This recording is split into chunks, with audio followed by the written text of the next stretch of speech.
26, I was president for National Union of Ghana Students, and right after NUBS, and also having abreast myself with the challenges of students across the country, I realized that there was a need to enter mainstream politics. And to enter mainstream politics, you needed to start from somewhere. I had the opportunity of either entering through Accra or going back to my hometown. I was given an advice by the late founder, the founder of the NDC, Jerry John Rawlings. That advice, I'm not sure I'll share it on this platform, but that informed me to start from my very own hometown. So leadership had been part of me from the SRC level at the point I needed to enter mainstream politics. The reason for which I had an opportunity to do so that year from Mampong, and I did so from Mampong. As a student, yes, it was difficult having to mobilize funds to pay for the development fee, not the filing fee. The filing fee usually you can do it, but the development fee. I'm sure Honorable is paying 4 million Ghana cedis. That's a development fee. The reason why he has to win. So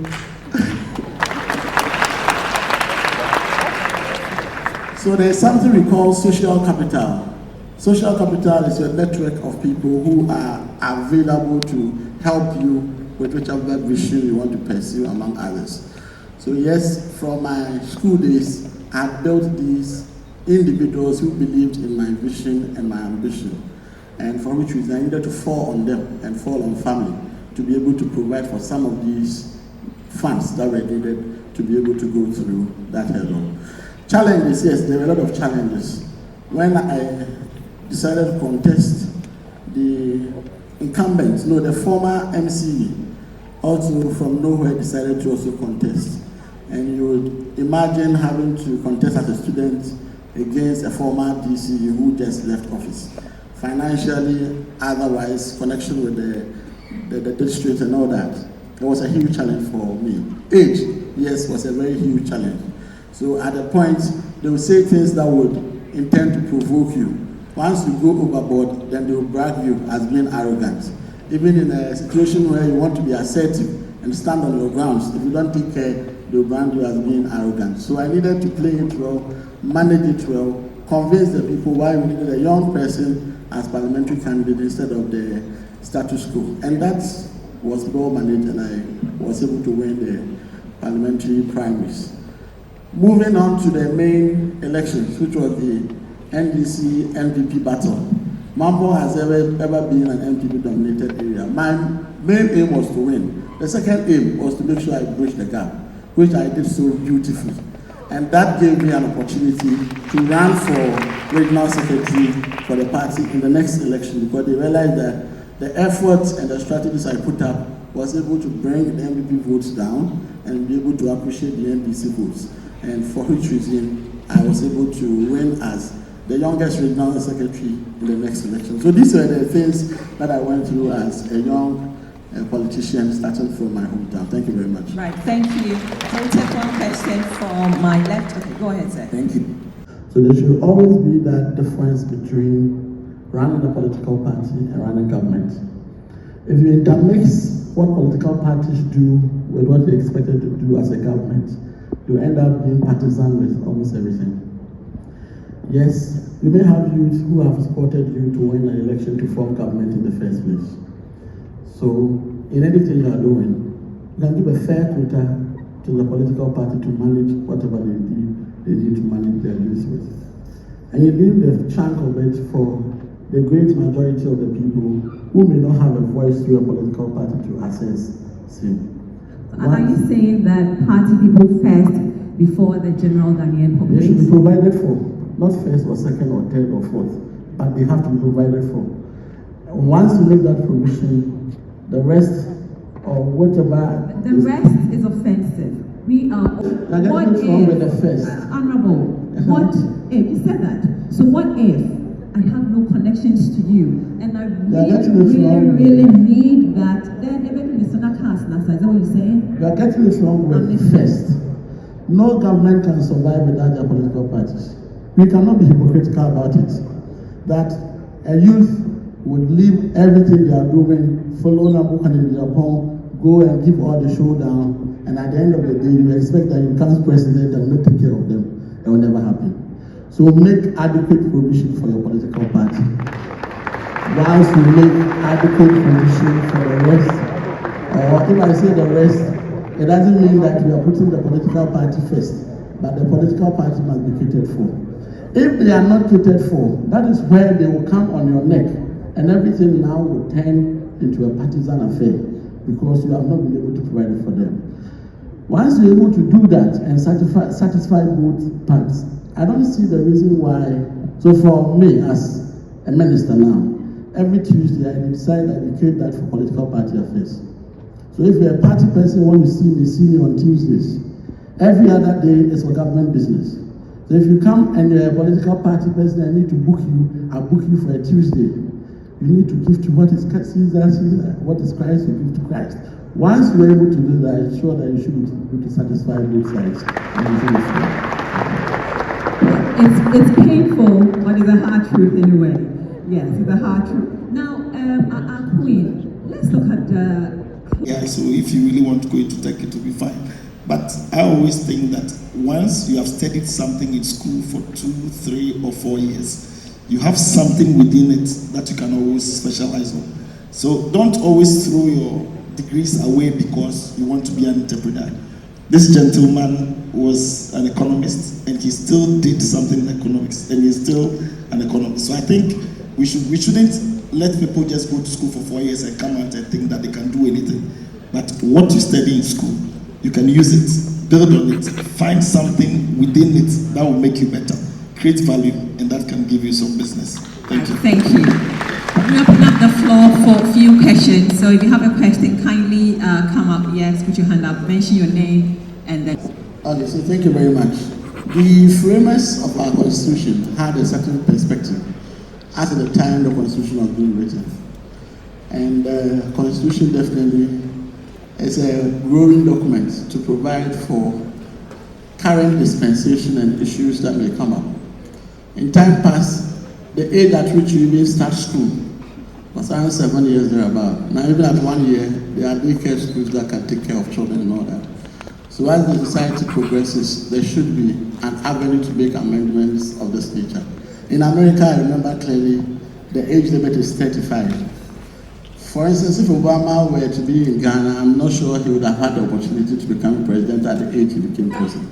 So I think it's a right call. 30 may be too low, maybe let's say 35, from 40 to 35. That amendment, I think that if you're able to push from the institutions as we have here, it will be a reflection of what the youth is calling for.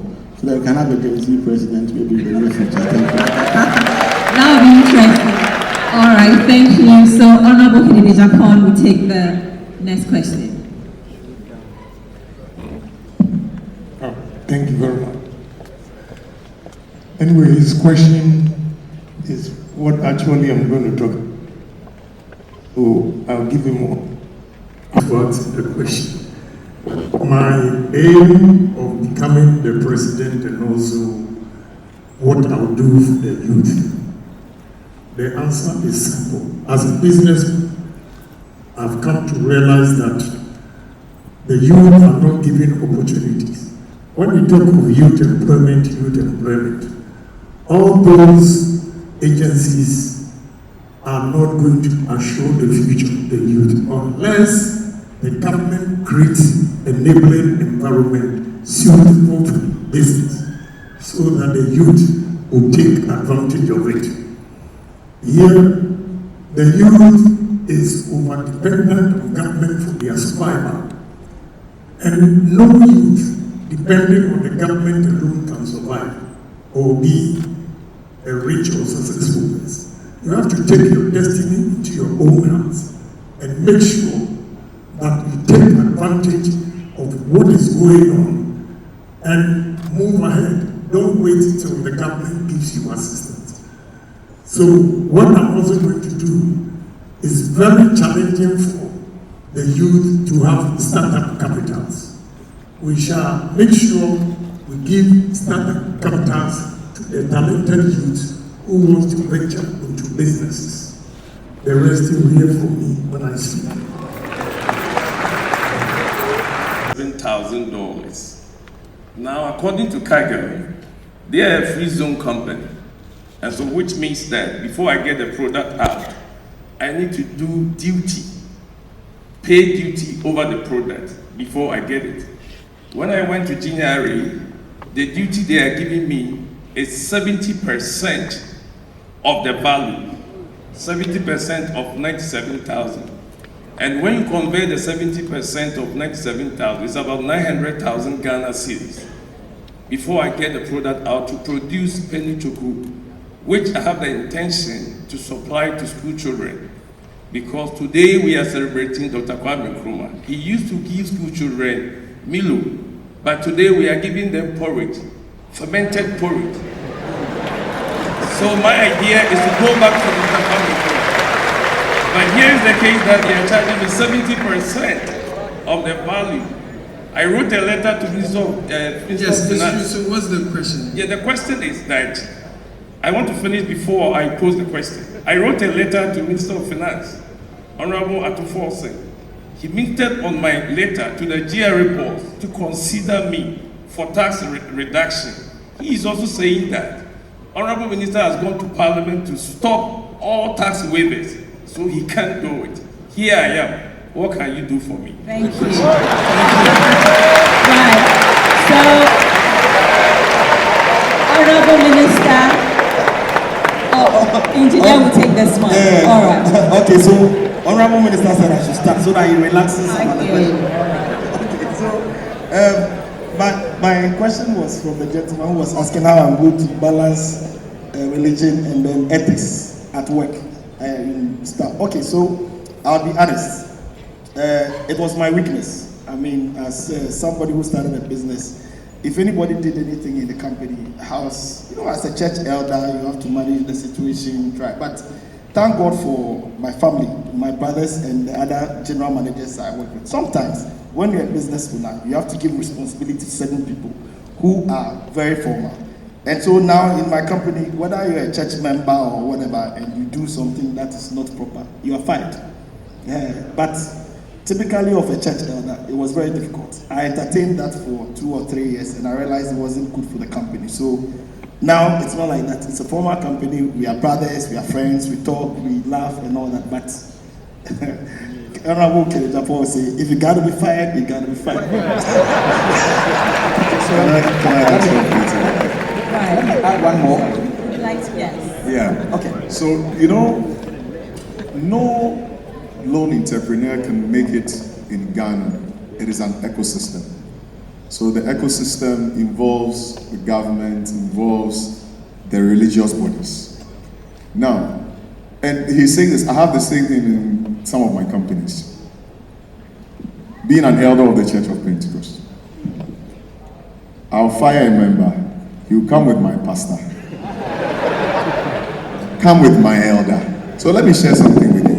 I had a program done and some business done. I flew to Kenya and asked one of the members who is an employee that go and pick the check for me. Unknowing to me, the check was written as a cash check. This guy went for the cash check. Deacon of the church, cash the check, chop half. And then stop coming to church. Then it became my problem that he has stopped coming to church. The problem was not that he has taken my money. The problem was that I have caused somebody to stop coming to church. And I went to the presiding, I said, who has stopped somebody? He has stolen my money. So, you see, it's an ecosystem. No entrepreneur can make it on their own. The government has a role to play, and I think the lady who interviewed me outside, I told them, he says, how do we create an environment? I said, there is an external environment and an internal environment. You should create your own environment as well. Then the church or the religious body, the mosque, wherever, they should let people to be responsible for their actions.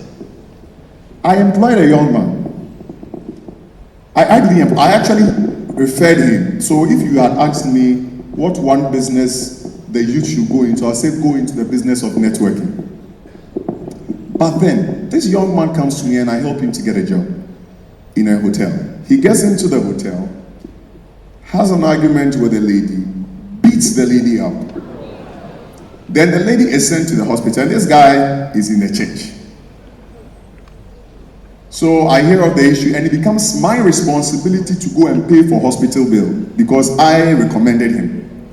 Then instantly I said, fire him. Then when they fired him, Trouble. in the morning, the mother was there. And then he had elders. Then when I didn't listen, they went to my district pastor. It didn't work. They will go to area head.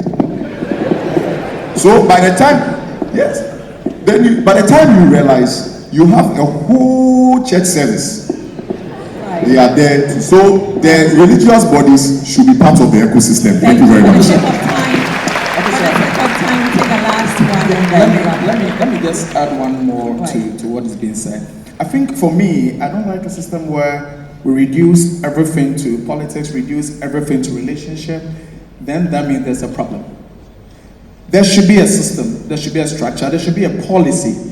The issue of relationship and religion, ethics at the workplace is being solved by policy. The policy says yes, it says no. And that is why you put up policies to shape a certain structure. Let me share with you how a human being is. The typical human being is that what you say do, they won't do. What you say don't, they will do. Right. So you need policies to shape the environment. And the issue of religion, relationship, ethics will be solved. That's Thank it. you very much. So, There was a question about what deliberate steps we can take in making sure we promote youth leadership. I think during the earlier presentation, I made mention of the fact that we have policies to promote youth in entrepreneurship.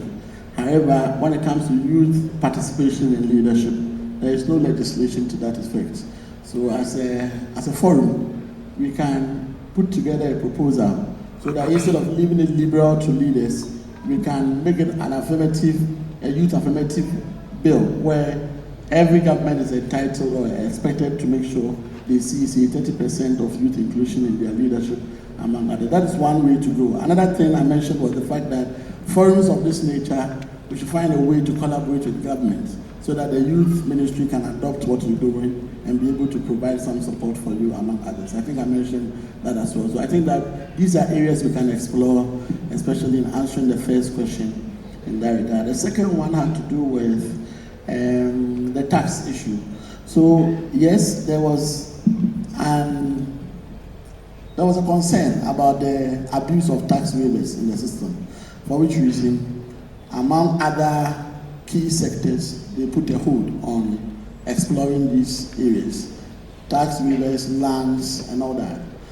So they may be right, GRE boards may be right that there is a ban on application for tax waivers and granting of same. However, to every rule there is an exception. If truly what you're going to do is for a social intervention or corporate social responsibility to support schools, among others, you can get NEIP to adopt what we're going to do under their secretariats. Or you can get them to get either national security to adopt whatever you want to do under their secretariats. Then instead of you going ahead to pay all the things you need to pay, they would write as national security or as NEIP to the finance minister to consider your plea. So as you rightly put it, we want to use that as an intervention to help the nation and to help government. Once there is a support for government, I think that you can explore any of these two so that you go under the cover of national security or NEIP for that support. Beyond that, yes, and once I'm giving you the approach, you should start your distribution from Ashanti region. thank you. Beyond that, any other private person, young entrepreneur, young startup, the government has made provision through NEIP to support you with even funds among tax exemptions, among others. So you can register with them so that anytime you have any difficulty with your business or whatsoever, they can come in and under their cover, you'll be able to have some of these incentives provided for you at your reach. Thank you very much. Thank you very much, Honorable Dr. Frank Amoakohene, Engineer Felix Trim, Richard Ahenkra, Queen Titiakat, Mr. Daniel Metalan, and Mr. Ebenezer Minka. Thank you so much. And thank you for being a great audience. We'll take of Ghana in 2006. I have never met a lawyer. I come from Azuburi in Garui, in the Upper East region. I was born and raised in Bushizogu. I'm the first lawyer in my community and the first lawyer in my village.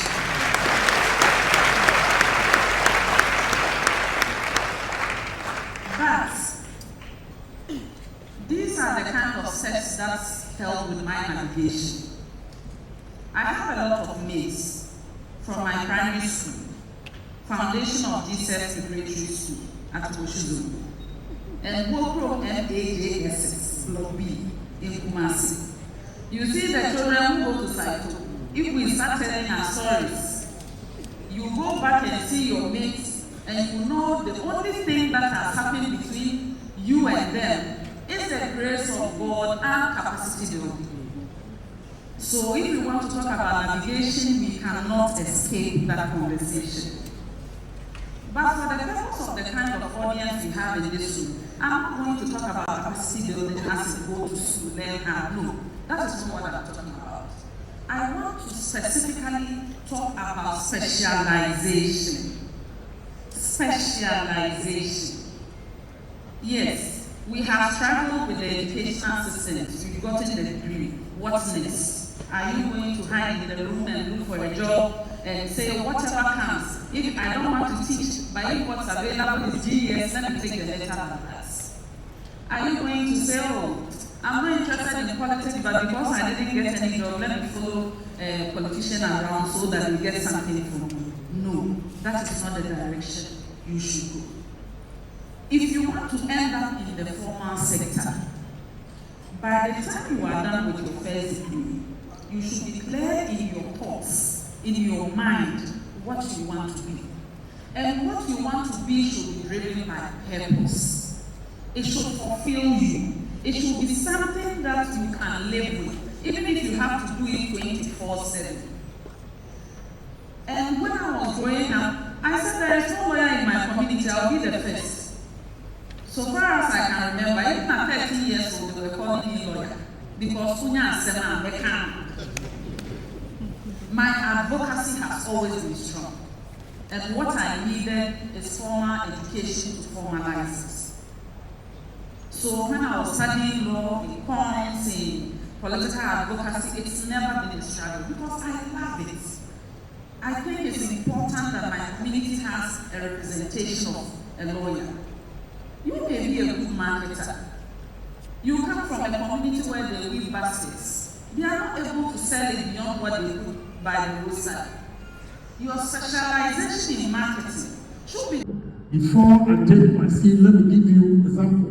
If you don't know, the fastest growing economy in West Africa now is Benin.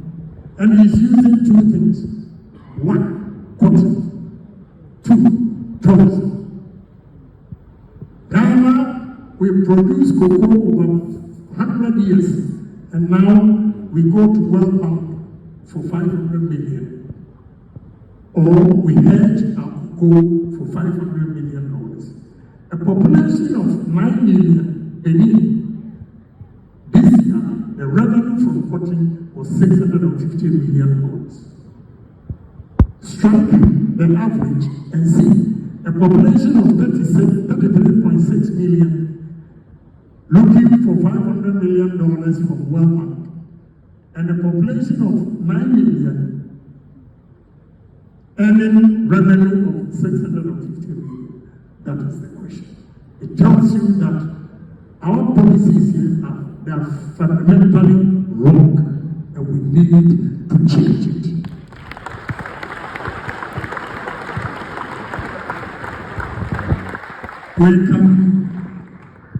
We can solve our problems by using pragmatic approach and not theories.